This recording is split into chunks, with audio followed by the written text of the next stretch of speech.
አንድ ሰው ለምሳሌ እስልምናውን ሲቀበልና ሲያምን ኢማኑን ሲያገኝ ልብ ላይ ነው የሚቀመጠው ኢማን።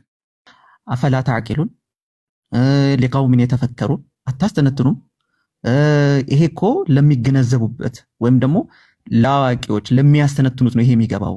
አሁን ያነሳቸው ነጥብ አሁን ከዘመናት በኋላ ሳይንስ ዌስተርን ቲቺንጎች አካተውት ኦልሬዲ ግን ቁርአን 1400 ምናምን ዓመት በፊት መኖሩ ለኔ ኢትስ አ ሰርፕራይዝ like it's amazing ያን ማወቅ መቻል ልባችን ላይ እንዴት መስራት እንደምንችል in advance ምክር ብትሰጠን ጭንቅላታችንን እንድንጠቀም ማለት ነው። ጭንቅላታችንን እንድንጠቀም እንድናስተነትን ጭንቅላታችንን እንድንጠቀም እንድናስተነትን ያ ነገር ትክክል ነው አይደለም። ለምን ጭንቅላት የተሰጠን በራሱ ቀኑን መንገድ ከመጥፎ ወይም ደግሞ ከጨለማው መንገድ ምን እንድንልበት እንድንለይበት መሆኑን ለማመልከት አላህ Subhanahu Wa Ta'ala በብዙ ቦታ ማለት ነው ያሳየናል። ሱረቱል ሙልክ ላይም ተመሳሳይ የሆኑ ነገሮች አሉ። ግን ባይሆን እስልምናችን ላይ ከብሬን ከምንለው በተመሳሳይ ልክ ይሄ ጭንቅላታችን ያስባል ጭንቅላታችን ይሄን ሐሳቦችን ሚሞሪዎችን ወይም ደግሞ ማገናዘብ ይችላል ከሚባለውም በላይ ደግሞ እስልምናው ላይ ከልብ ጋም ኮንሰርን አለው። ልብ ላይ የሚመጣ ልብም ራሱ ያስባል። ኦኬ ልብም ራሱ ያስባል። ልብ እንዴት ያስባል ብለው ይቀልዱብን ነበር ከዚህ በፊት እዚሁ ኮምፓራቲቭ ላይ ልብ እንዴት ልባችሁ እንደዚህ አይሆንም ልብ እንደዚህ አይሆንም። ግን አሁን ሪሰንት የሆኑ ሳይንሶችን ግን ብታነቡ ሜዝ ራሱ ነገር አይደለም አክቹዋል ነገር ነው። ልብ ራሱ የራሱ የሆነ ስላን እንዳለው ማለት ነውና ከጭንቅላት ጋር በተያያዘም ከልብ ጋር የተያያዘም ነገሮች ስላሉት ማለት ነው። ከልብ ጋር የተያያዙ ነገሮች ስላሉት ስለዚህ ሪፍሌክሽኖችን አፈላ የተደበሩን አልቁርአን ይላል አላህ Subhanahu Wa Ta'ala። ይሄን ቁርአን አያስተነትኑም እንዲ ከአላህ Subhanahu Wa Ta'ala ውጪ በሆነ ኖሮ በውስጡ እኮ ኺላፎችን መጋጨቶችን ያገኙ ነበር ይላል አላህ Subhanahu Wa Ta'ala። ኢነ ፊ ذلك ለአያት ለቀውሚን የተፈከሩን ይሄ አላህ Subhanahu Wa Ta'ala ከፈጠረ በኋላ አንድ ነገር ካደረገ በኋላ በርግጥም ይላል ኢንዲድ ይሄ እኮ የፈጠርናቸው ነገር ያሳየናቸው ነገር ምልክቶች ናቸው ለነማ ለሚያስተነትኑ ሰዎች እነዚህ የተፈጠሩ ነገሮች ዓለም ላይ ቀንና ማታ መፈራረቃቸው ቀላል ነገር ሊመስለን ይችላል። በየጊዜው habitual action የሚባል ነገር አለ አይደለ? በየጊዜው ያን ነገር ስለለመድ ነው ምንም just ይነጋል ይመሻል። ግን ትልቅ የሆነ የአላህ Subhanahu Wa Ta'ala ተአምር እኮ ነው። ቀኑን ቀን አድርገን ብንተውባችሁ የምታርፉበትን ሌሊት ማን ያመጣላችሁ ነበር ይላል። ቀኑን ቀን አድርገን ዝም ብለን ብንተውባችሁ ለማታውን ምሽቱን ደግሞ ምሽት አድርገን ብንተውባችሁ ቀን ላይ ማለት ነው የምትሰሩበትን የምትንቀሳቀሱበትን የሆነውን ቀን ማን ያመጣላችሁ? ማን ፀሐይ መገለባበጥ ይችላል? በምስራቅ ስትወጣና በምዕራብ ስትገባ እኛ ቀልል አድርገን ማን የዓለም ህዝብ ቢሰበሰብ የትኛው ፀሐይን ማስወጣትና ማስገባት ይችላል? ማንንም ማዘዝ አይችልም። አላህ Subhanahu Wa Ta'ala ብቻ ነው ማዘዝ የሚችለው። ስለዚህ አፈላ ተዓቂሉን ሊቀውምን የተፈከሩ አታስተነትኑም? ይሄ እኮ ለሚገነዘቡበት ወይም ደግሞ ለአዋቂዎች ለሚያስተነትኑት ነው ይሄ የሚገባቸው ለሚያስተነትኑት ነው ያለ አላህ Subhanahu Wa Ta'ala በብዙ የቁርአን አያዎች ማለት ነው እንደዚህ አይነት ፖይንቶችን ያስቀምጣል። ግን ከኢስላሚክ ላይ ከአይምሮ ጋር ብቻ ግን የተያያዘ እንዳልሆነ ከብዙ አንፃር ደግሞ ከብሬን ጋር ሳይሆን ከልብ ጋር ለምን ነብያችን መሐመድ ሰለላሁ ዐለይሂ ወሰለም ምን አሉ? በጀሰዳችን ላይ በሰውነታችን ላይ እኮ ሙድጋ አለች አሉ። ሙድጋ ብሎ ማለት አንዲት ቁራጭ ስጋ አለች አሉ። በዚህ በሰውነታችን ላይ ሙድጋ ቁራጭ ስጋ አለች አሉ። ፈኢንሰሉሃት አሉ ያቺ ቁራጭ ስጋ ከተስተካከለች ሁሉ ሰውነቱ ሁሉ ስራው ይስተካከላል አሉ። ያቺ ቁራጭ ስጋ ሰውነት ላይ ያለች ቁራጭ ስጋ ከተስተካከለች ሁሉ ሰውነቱ ሁሉ ስራው ይስተካከላል አሉ። ፈኢን ፈሰደት ያቺ ቁራጭ ስጋ ከተበላሸች ሁሉ ስራው ሁሉ ነገሩ ይበላሻል አሉ። ስለዚህ እቺ ቁራጭ ስጋ ምንድናት ሲሉ ልብ ናት አሉ። ልብ ናት። ልብ ከተስተካከለ ስራው ሰውየው ይስተካከላል። ከሰውነቱ የሚወጣው ነገር በሙሉ የተስተካከለ ይሆናል። ኢማኑ ይስተካከላል፣ ሰላቱ ይስተካከላል፣ ሁሉ ነገሩ ይስተካከላል። የሚናገረው ነገር ይስተካከላል፣ የሚያየው ነገር ይስተካከላል፣ የሚሰማው የሚራመደው እያንዳንዱ ነገሮች ይስተካከላል ልቡ ከተስተካከለ። ልቡ ሲበላሽ ደግሞ አላህ ይጠብቀንና ልቡ ሲጠቁርና ልቡ ሲበላሽ ደግሞ እያንዳንዱ ነገሮቹ ይበላሻሉ። ወደ መጥፎ ነገር ሐራም ሲሰራ ምንም አይመስለውም፣ ሐራም ሲያይ ምንም አይመስለውም፣ ወደ ሐራም ሲራመድ ምንም አይመስለውም። ስለዚህ ከዚህ የምንረዳው ምንድነው? ልብ ራሱ የትልቅ የማስተዋያና የኢማን መቀመጫ ቦታ ናት፣ ትልቅ የሆነ ማለት ነው። ስለዚህ ይሄ ሪፍሌክት ማድረግ፣ ቲንክ ማድረግ፣ አንደርስታንድ፣ ኮንተምፕሌት ማድረግ ከልብ ጋር ራሱ የሚገናኝ ነገር ነው። ከልብ ጋር የሚገናኝ እንዲሁ ብቻ አይምሮ ላይ ብቻ ተንጠልጥሎ የሚቆም ነገር ብቻ ስላልሆነ አንድ ሰው ለምሳሌ እስልምናውን ሲቀበልና ሲያምን ኢማኑን ሲያገኝ ልብ ላይ ነው የሚቀመጠው። ኢማን ልብ ላይ ነው የሚቀመጠው። በልብ ተቋጥሮ በምላስ ተናግሮ ወደ ተግባር የሚቀይረው ነገር ነው ኢማን። ስለዚህ ያ ልብ ላይ ትልቅ የሆነ ነገር አለው። እስልምና ነው ባይዘዌ ከልብ ጋር በተያያዘ እንደዚህ ኮንሰርን አድርጎ ያወራው እስልምና ነው። ምናልባት ከዚህ እንደ አይምሮአችን ነው ምናምን ይባል ነበር። ልብ ላይ ግን በጣም ትልቅ ነገር እንዳለ ማለት ነው። ምናልባት አዲ ለዚህ ነገር እንትን ካልሽ እስቲ ከልብ ጋር በተያያዘ ልብ ያስባል ምናምን አዲስ የሆኑ ይሄ ኒውሮ ሳይንስ ነገሮችን ትንሽ ፈተሽ አድርጋችሁ በጣም ነው አሜዚንግ ነው። ከዛ ከቁርአኑ ጋር እንትን ስትዩ በቃ ቁጭ ነው የሚለውና የእስልምና ኮንሰፕት ከልብ ጋር በተገናኘ በጣም ሰፊ የሆነ እንትን እንዳለው እሱንም እንትን ለማድረግ ነውና ኢንካሬጂንግ ለማድረግ ሰዎችን ኢንካሬጅ ለማድረግ ወደ አንድ ነገር ለመምራት ኮማንድ ለማድረግ ፕሬዝ ለማድረግ እያንዳንዱን ለማድረግ ከልብ ጋር በተያያዘ ነው። ነብያችን መሐመድ ሰለላሁ ዐለይሂ ወሰለም ሰሃቦችን አሁን ለሁላችን ምሳሌ የሆኑት ሰሃቦችን ሲቀርጿቸው መጀመሪያ የለፉባቸው ልባቸው ላይ ነው። ኦኬ ልክ መጀመሪያ እንደመጡ እኮ ነብዩ ሰለላሁ ዐለይሂ ወሰለም ሰላት ስገዱ ምናምን አላሉ። የለም ሰላት መጀመሪያ አልነበረም ራሱ። ስለዚህ መጀመሪያ ምናቸው ላይ ነው? ልባቸው ላይ ነው የለፉት።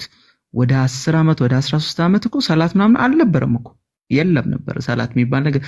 ምን ላይ ነው የለፉት? ይሄ ዳዕዋውን በማድረግ ልባቸው ላይ ይሄ ኢማን የሚባለውን ነገር እንዲኖር ማለት ነው፣ ዳዕዋ በማድረግ። ስለዚህ ልባቸው እስኪ ምን እስኪሆን ድረስ ትክክለኛ የሆነ መንገዱን እስኪይዝ ድረስ ማለት ነው። ከዛ ምንም አይነት ሩል ሲመጣ በቃ ለምን ልባቸው እንዴት ተስተካክሏል? ለነብያችን መሐመድ ሰለላሁ የትኛውንም ትእዛዝ ከመቀበል ውጪ ምንም የሚያደርጉት ነገር ምንም በቃ ትእዛዝ ወረደ ኦኬ መርሐባ፣ ትእዛዝ ወረደ ኦኬ መርሐባ። ኦኬ እንደውም አንድ ሐዲስ አለ ነብያችን መሐመድ ሰለላሁ ዐለይሂ ወሰለም ወደ አኺራ ካለፉ በኋላ ማለት ነው የሚዘይሯት አንድ ሰሃባ ሴት ነበረች እና ዑመርና አቡበከር እንዘይራት ነብያችን መሐመድ ሰለላሁ ዐለይሂ ወሰለም እኮ በህይወት እያሉ እኮ ይዘይሯት ስለነበረ ሄደን እንዘይራት ብለው ሲሄዱ እሳቸውን ሁለቱን አቡበከርና ዑመርን ስታያቸው አለቀሰች። ከዛ ምን ያስለቅስሻል? ነብዩ መሐመድ እኮ እዚህ ዱንያ ላይ ከመኖራቸው እኮ አኺራ እኮ ይበልጥላቸዋል። ስለዚህ አንቺ ምን ያስለቅስሻል? አኺራ ለሳቸው እኮ እረፍት ነው፣ ጀነት ነው፣ ሽልማት ነው። እዚህ ዱንያ ላይ እኮ መኖራቸው እንደውም አኺራ ይበልጥላቸዋል ብለው አላት። የዛኔ ይሄንን አውቃለሁ አለች። ይሄንን እኮ አውቃለሁ፣ ይሄ የሚያስለቅሰኝ ይሄ አይደለም አለች። የሚያስለቅሰኝ ይሄ አይደለም፣ እኔ የሚያስለቅሰኝ አለ ነብያችን መሐመድ ሰለላሁ ዐለይሂ ወሰለም በመሞታቸው ወደ አኺራ በመሄዳቸው ወህይ ተቋረጠ። ከአላህ ይመጣው የነበረው ወህይ እና ሩሎች ሊሆን ይችላል ከአላህ ይመጣ የነበረው ወህይ ተቋረጠ። ያ ነው የሚያስለቅሰኝ ብላ ተናገረች። ተመልከች። ስለዚህ ልባቸው እነዚህ ሰሃቦች ስለተስተካከለ ማለት ነው ለማንኛውም ከአላህ Subhanahu Wa Ta'ala ለሚመጣ ሩል ዝግጁ ስለነበሩ ወህይ መቋረጡ ያስለቅሳቸው። ከዛ እንደዛ ብላ ስታለቅስ ሊዘይሯት የመጡት አቡበከርና ዑመርም አብረው ማልቀስ ጀመሩ። በቃ አስለቀሰቻቸው። ትክክል ነሽ ብለው አብረው አለቀሱ እነሱም ማለት። እነዚህ በአጠቃላይ እንደዚህ የሆኑት ሰዎች ከምን አንፃር ነው? መጀመሪያ ምናቸው ላይ ስለተለፋባቸው ነው። ልባቸው ላይ ኢማን ገባ፣ ኢማን መጣ። ልባቸው አስተነተነ ልባቸውን ተጠቀሙበት ልባቸውን ለአላህ Subhanahu Wa Ta'ala ቤት ክፍት አደረጉት የዛኔ ማለት ነው ሁሉ ነገር መሆን ቻሉ ማለት ሁሉ ነገር መሆን ቻሉ ሶ ከዛ አንፃር አይ ቲንክ ጥያቄሽን shift ባረጋውም ልብ ላይ ግን በጣም ፖይንት ስላለው ነው ኢን ኢስላሚክ ስላልሽኝ ማለት ነው ኢን ኢስላሚክ ስላልሽኝ ይሄ ኦብዘርቬሽን ሊሆን ይችላል አላህ Subhanahu Wa Ta'ala ቁርአን ላይ እኮ የታወረው አይኖቻቸው አይደለም ይላል ልቦቻቸው ነው የታወረው ይላል ኦብዘርቬሽን ራሱ ልብ ላይ ያለ curiosity ፍላጎት ልብ ላይ ነው ያለው አናላይዝ የምታደርጉ ክሬቲቪቲው ልብ ላይ በጣም አለ ማለት ስለዚህ ኢስላሚክ ላይ የሆነ ነገር ለማመን የሆነ ነገር ኢኒሺየት ለማድረግ ከሬጅሙ ያለሽ ነገር ለማውጣት ከልብ አንፃር ይሄንን አላብዛ አይ ቲንክ ይሄንን ማለት ፈልጋለሁ ታያለሽ እንደ ኢንተርቪው Oh my goodness አዲስ ኖሌጅ አሁን ታቀኛለህ ጭንቅላቴ ክሬቭ የሚያደርገው ወደ ሌላ እንትኖች ሽፍት አደረገው ቶታሊ እና thank you so much ያው everything is mind ብዬ ከማስብ ሰዎች መሃል ነኝ ታውቃለህ ብዙ ጊዜ ወይ ስናገርም ጭንቅላታችን ነው ሁሉ ነገር ሆልድ የሚያደርገውና if we change the mind ውስጥ ጭንቅላትን መቀየር ከተቻለ like አስተሳሰብን መቀየር ይችላል ብዬ አስብ ነበር ስለዚህ ልብም ለመቀየር ከቻለ ስለዚህ like sorry it's like a flow ማለት ነው like a blood flow በሚያደርግበት ኦክሲጅን በሚያደርግበት ጭንቅላት ጋር ልብ ጋር ብዙ ጭንቅላት ቦታ ይሄዳል አሁን ሐሳቢና maybe ያንዳንዱ ማይት ሊኖርብኝ እንደሚችል I'm sure ሪሰርቹን አይቻለሁ ልብ እንደሚያስብ አይቻለሁ it's like forgiveness ፍቅር ምናምን ይቅርታ ምናምን like when you healing journey አልነበርኩኝ የዛሬ አመት 2 አመት ለአመት ከ3 ወር ምናምን healing journey ነበር የኔ journey እና healing journey አንዱ ሜዲቴት ሳረግ ልብ ሂል ማድረግ ያስፈልገዋል like to open up ብዙ ነገሮችን ሲባል like የሚመስለን የብለድ ፍሎውን ብቻ ነበርና like አሁን ያነሳቸው ነጥብ አሁን ከዘመናት በኋላ ሳይንስ ዌስተርን ቲቺንጎች አካተውት ኦሬዲ ግን ቁርአን 1400 ምናምን አመት በፊት መኖሩ ለኔ it's a surprise like it's amazing ያንን ማወቅ መቻል ልባችን ላይ እንዴት መስራትስ እንደምንችል in advance ምክር ብትሰጠን ያው ተዝኪያተ ነፍስ የሚባል ነገር አለ ነፍስን ማጥራት ተዝኪያ አላህ Subhanahu Wa Ta'ala አንዱም ራሱ ማለት ነው قد أفلح من زكاها ያጠራት እኮ ሰው ምን ሆኗል ፈላህ ወጥቷል ብሎ ማለት ነጃ ወጥቷል ነገ ያ ሰው ጀነትን ያገኛል ማለት ያጠራት ሰው ልብን ሙሉ ለሙሉ ለእንደዚህ አይነት ነገር እንድትገራ የማድረጉ ዋናው ፖይንቱ መስመሩ አላህ Subhanahu Wa Ta'ala ያዘዘውን ትእዛዛቶች መታዘዝና ከከለከለው መከልከል ትልቁ አማራጭ ኦፕሽን የሌለው መንገድ ነው ለምንድን ነው ነብያችን መሐመድ ሰለላሁ ዐለይሂ ወሰለም በሐዲስም እንደተናገሩት ማለት ነው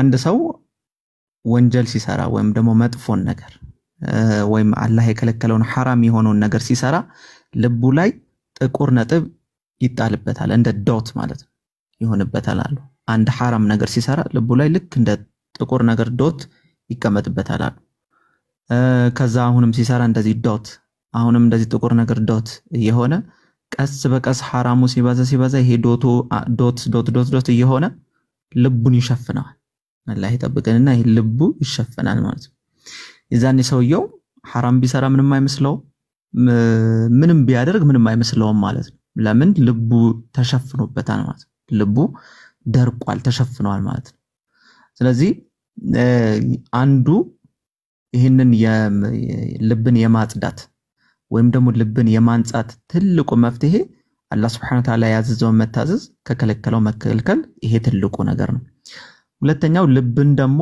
በጣም ትልቅ ነገር ምንድነው ዚክር ነው አላህ Subhanahu Wa Ta'ala በተደጋጋሚ ማውሳት አላህም ቃል እንደገባው አሁን እኛ ብዙዎቻችን ችግራችን ምንድነው ቃል ያልተገባልን ነገር ላይ እንለፋና ከዛ አላህ ለምን ይሄን አላደረገልኝም ብለን ደግሞ እንናደዳለን አላህ በዛ ነገር ቃል አልገባ ግን ከዛ ለምን ደግሞ አልሆነም ብለን እንናደዳለን ለምሳሌ አላህ Subhanahu Wa Ta'ala ያገባ ሰው ልጅ ይወልዳል ብሎ ቃል አልገባ ስላገባሽ ልጅ ትወልዳለሽ ማለት አይደለም።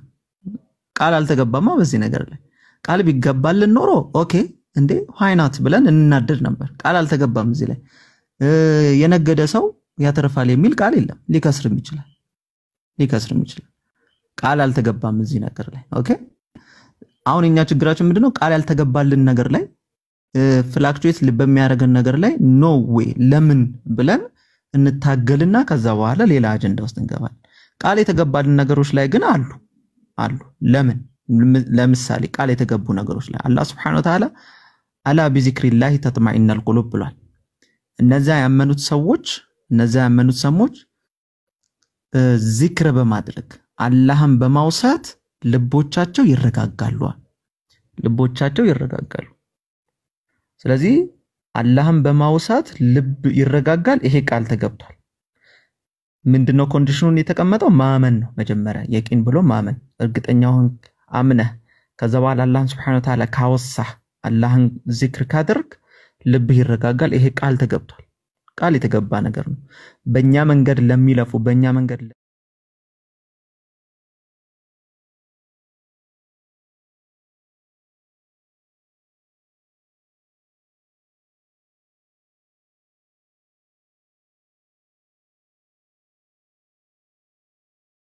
አዋል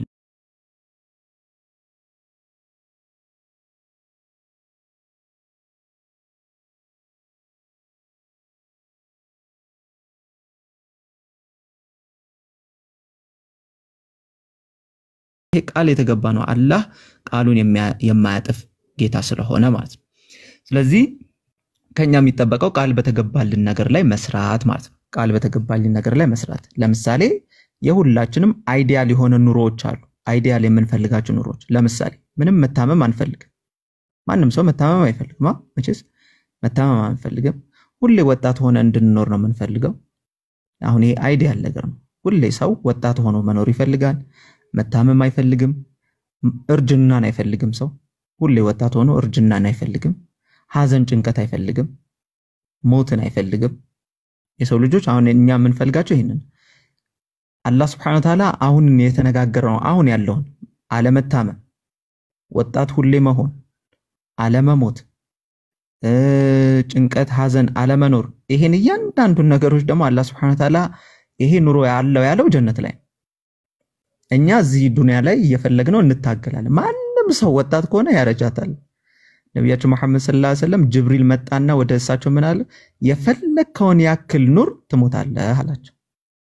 የፈለከውን ጅብሪል አለይሂ ሰላም ለነብያችን ነው የሚላቸው። የፈለከውን ኑር ትሞታለህ አላቸው። የፈለከውን ውደድ ትለየዋለህ አላቸው። የፈለከውን ውደድ የፈለከውን ትለየዋለህ። ስለዚህ ማንም ሰው ወጣት ሆኖ እዛው ስታክ ሆኖ አይቆይም። ወጣት እንደሆነ ግን አላህ Subhanahu Wa Ta'ala ጀነት ላይ ግን ጀነት ለገቡ ሰዎች ደግሞ ቃል የገባውን ሲፈጽም ጀነት ሰዎች ሲገቡ ተጣሪው ይጣራል አሉ። ናዳ ሙናዲ ተጣሪው ይጣራል። ምን ይላቸዋል? ያ ተጣሪው ማለት ነው አነ ለኩም አንተህዩ ፈላ ተሙቱ አበዳ ይላቸዋል። ካሁን በኋላ እናንተ ትኖራላችሁ ሞት የሚባል የለባችሁም ይባላል የጀነት ሰዎች። ያው ቃሉን ሲፈጽም ማለት ነው። ጀነት ላይ ነው ይሄ ያለው። ትኖራላችሁ ሞት የሚባል የለም። ሁሌም ወጣቶች ናችሁ፣ እርጅና የሚባል የለም ይባላል። ሁሌም ወጣቶች፣ የጀነት ሰው ወጣት ነው በነገራችን ላይ። ሁሌም ወጣቶች ናችሁ፣ እርጅና የሚባል የለባችሁም። ሁሌም ደግሞ ጤነኞች ናችሁ፣ በሽታ ሐዘን የሚባል ነገር የለባችሁም ይባላል። ሁሌም ጤነኞች ናችሁ። በሽታ ሐዘን ጭንቀት አሁን ምን እበላለሁ ምን እጠጣለሁ ያሳስበናል። ነገ ምንድነው ያሳስበናል። ውጣ ውረዱ ያሳስበናል። ያ ነገር በአጠቃላይ የለባችሁም። በሰላም ትኖራላችሁ የተባለውም ጀነት ላይ ነው። እነዚህ ቃል የተገቡ ዱንያ ላይ ሳይሆን ምን ላይ ነው?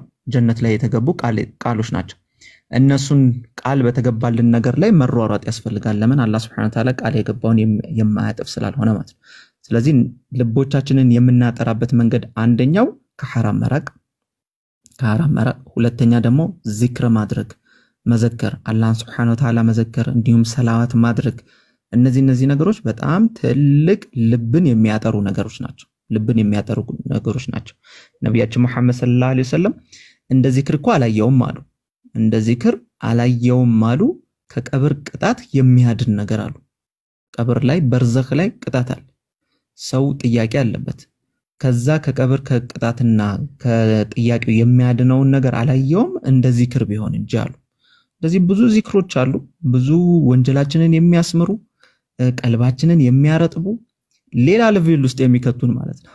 ከተጠቀምንበት ቁጭ ብለን ከተጠቀምንበት ዚክር ካደረግን እየሰራንም ቢሆን ዚክር ማድረግ ይቻላል። ግን አስበንበት ሆን ብለን ቁጭ ብለን ዚክር ማድረግ ደግሞ በጣም ትልቅ ፋይዳ ነው ያለው።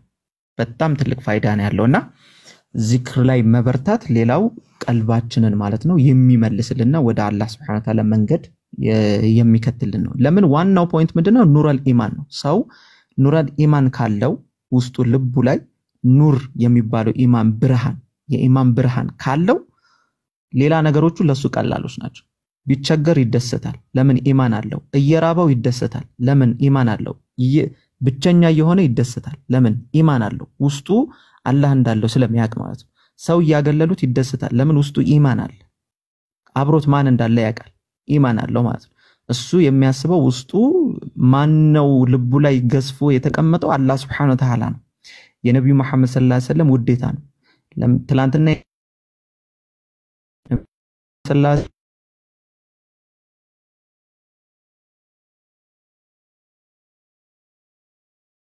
ማንን ጥፍጥና ያገኛል ብለው ነበር። ሐላወተል ኢማን እነዚህ ሐላወተል ኢማንን የሚያገኙ ሰዎች ሶስት ባህሪዎች ያሉባቸው ማለት ነው። ሶስት ባህሪዎች ያሉባቸው ናቸው የኢማንን ጥፍጥና የሚያገኙት። አንደኛው አላህ Subhanahu Wa Ta'ala ከኩፍር ከክህደት አውጥቶት ወደ ሂዳያ ወደ እስልምና መራው። ከመራው በኋላ ከኩፍር አውጥቶ ወደ ሂዳያ ወደ እስልምና ከመራው በኋላ ድጋሚ ወደ ኩፍር መመለስ በህይወት እሳት ውስጥ እንደመግባት የሚቆጥር ከሆነ በህይወት ለምን ሊትራሊ እንደዛ ስለሆነም ማለት ነው።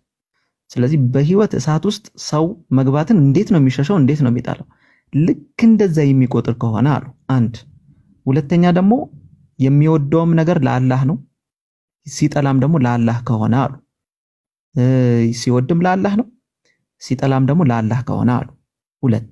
ሶስተኛ ደግሞ አላህና ነብዩ መሐመድ ሰለላሁ ዐለይሂ ወሰለም ከሱ ከሁሉም ነገሩ በላይ ማለት ነው የተወደዱ ከሆኑ አላህንና ነብዩ መሐመድን ማለት ነው ከሱ ከሁሉ ካለው ነገር በአጠቃላይ ማለት ነው የተወደዱ ከሆኑ እነዚህ ሶስት ነገሮች ሊትራሊ የመጣበት ሰው ሐላወተል ኢማንን ያገኛል፣ የኢማንን ጥፍጥና ያገኛል። በነገራችን ላይ ኢባዳ ስናደርግ ምን ስናደርግ ሐላወተል ኢማን አላህ ይስጠን እንጂ በጣም ተመስጠን እየጣፈጠን የምናደርጋቸው ነገሮች ናቸው። በነገራችን ላይ በጣም ሰላት የተጫነብን ነገር ሳይሆን ጫናችንን ሊያስወግድ የመጣ ነገር እንጂ የሆነ ማንዳቶሪ የሆኑ ይሄ የሆነ ነገር ሸክማችን ላይ የምናራግፈው ነገር ሳይሆን እላያችን ላይ ያለው ሸክም የምናራግፍበት ነው። ግልጽ ነው። ሰላት ማለት ነው። ነብያችን መሐመድ ሰለላሁ ዐለይሂ ወሰለም ሰላትን እኮ ምንድን ነበር የሚሉት? የአይኔ ማረፊያ ነበር የሚሉት። የአይኔ ማረፊያ ነበር የሚሉት ሰላትን። አሁን እኛ የአይኔ ማረፊያ የምንለው የተለያየ ነገር ነው። ልጅ ያለው ልጄን የአይኔ ማረፊያ ያለው ይላል፣ ንብረት ያለው ንብረቴን ነው ይላል፣ ሚስት ያለው ሚስቴን ይላል። ብዙ ነገር እንጠቅሳለን። እኔው ነብያችን መሐመድ ሰለላሁ ዐለይሂ ወሰለም የአይኔ ማረፊያ ብለው የሚጠሩ ሰላትን ነበር። ሰላትን ለምን ምን ያህል ያሳርፍ አንተ ቢላል ሆይ አዛን በልና አሳርፈን ይሉት ነበር። ቢላል ነበር ሙአዚናቸውና አዛን በልና እስቲ አሳርፈን ይሉታል። ስለዚህ ሰላት ማረፊያ ነው ማለት ነው። ከአላህ Subhanahu Wa Ta'ala ጋር ተገናኝተን ማለት ነው ራሳችንን ምን የምናረግበት ነው፣ ምን እናርፍበት፣ ምን እናሳርፍበት ነው ማለት ነው። ስለዚህ ምን እንረዳለን? ሰላት ማረፊያ ነበረ። አሁን እኛ ያው አላህ አውፍ ይበል እንጂ ኢማናችን ወርዶ እንትን ሆነ። ሰላት አሁን በቃ የሆነ እንደ ግዴታ እንደምን ግን ለካ ሐሳቡ ለኛ ማረፊያ ለኛ መጠቀሚያ ከአላህ Subhanahu Wa Ta'ala ሲጨንቀን ምን ሄድበት ሲቸግረን ሁሉ ነገር ሲያደርገን ማለት ነው። እያንዳንዱ ነገራችን ላይ እንትን ሲል ምንጠጋበት ፖይንት ምንጠጋበት ምን ሄድበት። ሌላው ቀልብን ደግሞ የሚያጠራና ቀልብን ንጹህ የሚያደርግ ነገር ሌላው ምንድነው?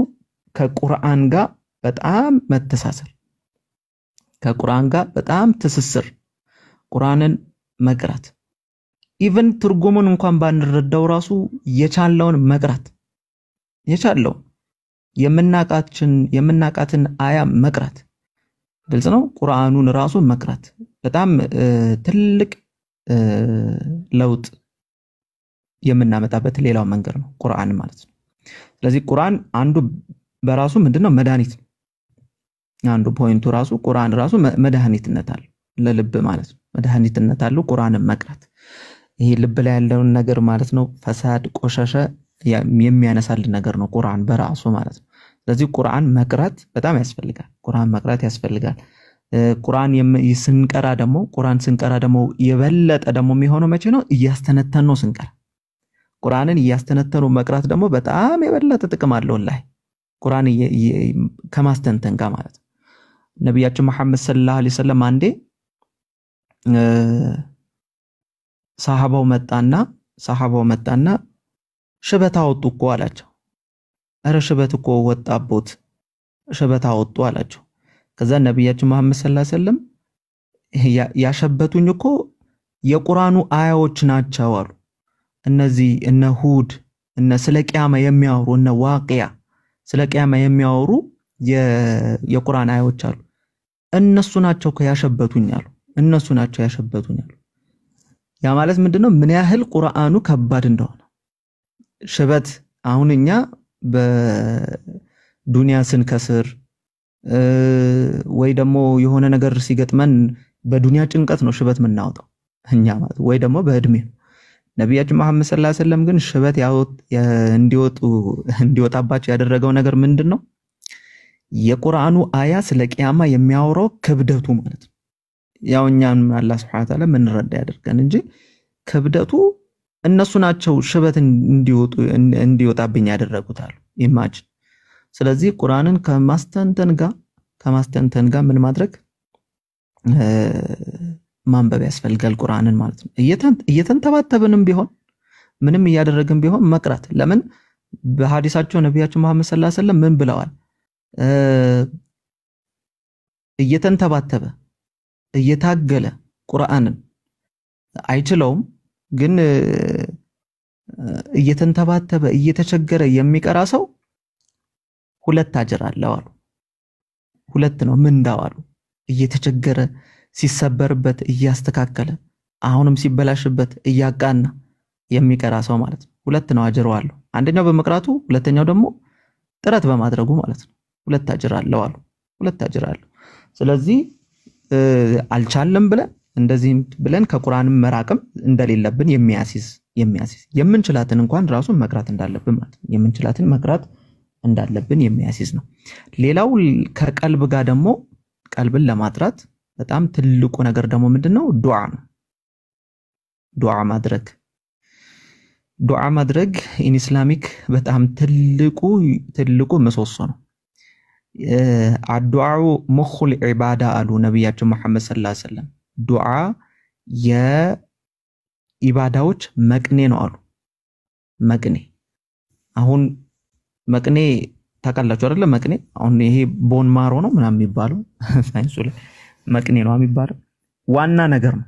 አሁን ቦን ማሮ ሳይንሱ ላይ ከሄዳችሁ ለብዙ ነገር ፎርሜሽን ይሄ ብለድ ሴሎች ምናምን የሚመረቱት እዛ ላይ ነው። ስለዚህ ዋናው ነገር ነው ማለት ነው። ውስጡን ሆኖ በቃ ዱዓው ነው የሚይዘው ማለት ነው። ስለዚህ ሁለተኛ ደግሞ የሚወደውም ነገር ለአላህ ነው። ሲጠላም ደግሞ ለአላህ ከሆነ አሉ። ሲወድም ለአላህ ነው፣ ሲጠላም ደግሞ ለአላህ ከሆነ አሉ። ሁለት ሶስተኛ ደግሞ አላህና ነብዩ መሐመድ ሰለላሁ ዐለይሂ ወሰለም ከሱ ከሁሉም ነገሩ በላይ ማለት ነው የተወደዱ ከሆኑ አላህንና ነብዩ መሐመድን ማለት ነው ከሱ ከሁሉ ካለው ነገር በአጠቃላይ ማለት ነው የተወደዱ ከሆኑ እነዚህ ሶስት ነገሮች ሊትራሊ የመጣበት ሰው ሐላወተል ኢማንን ያገኛል። የኢማንን ጥፍጥና ያገኛል። በነገራችን ላይ ኢባዳ ስናደርግ ምን ስናደርግ ሐላወተል ኢማን አላህ ይስጠን እንጂ በጣም ተመስጠን እየጣፈጠን የምናደርጋቸው ነገሮች ናቸው። በነገራችን ላይ በጣም ሰላት የተጫነብን ነገር ሳይሆን ጫናችንን ሊያስወግድ የመጣ ነገር እንጂ የሆነ ማንዳቶሪ የሆኑ ይሄ የሆነ ነገር ሸክማችን ላይ የምናራግፈው ነገር ሳይሆን እላያችን ላይ ያለው ሸክም የምናራግፍበት ነው። ግልጽ ነው። ሰላት ማለት ነው ነብያችን መሐመድ ሰለላሁ ዐለይሂ ወሰለም ሰላትን እኮ ምንድን ነበር የሚሉት? የአይኔ ማረፊያ ነበር የሚሉት። የአይኔ ማረፊያ ነበር የሚሉት ሰላትን። አሁን እኛ የአይኔ ማረፊያ የምንለው የተለያየ ነገር ነው። ልጅ ያለው ልጄን የአይኔ ማረፊያ ያለው ይላል፣ ንብረት ያለው ንብረቴን ነው ይላል፣ ሚስት ያለው ሚስቴን ይላል። ብዙ ነገር እንጠቅሳለን። እኔው ነብያችን መሐመድ ሰለላሁ ዐለይሂ ወሰለም የአይኔ ማረፊያ ብለው የሚጠሩ ሰላትን ነበር። ሰላትን ለምን ምን ያህል ያሳርፍ አንተ ቢላል ሆይ አዛን በልና አሳርፈን ይሉት ነበር።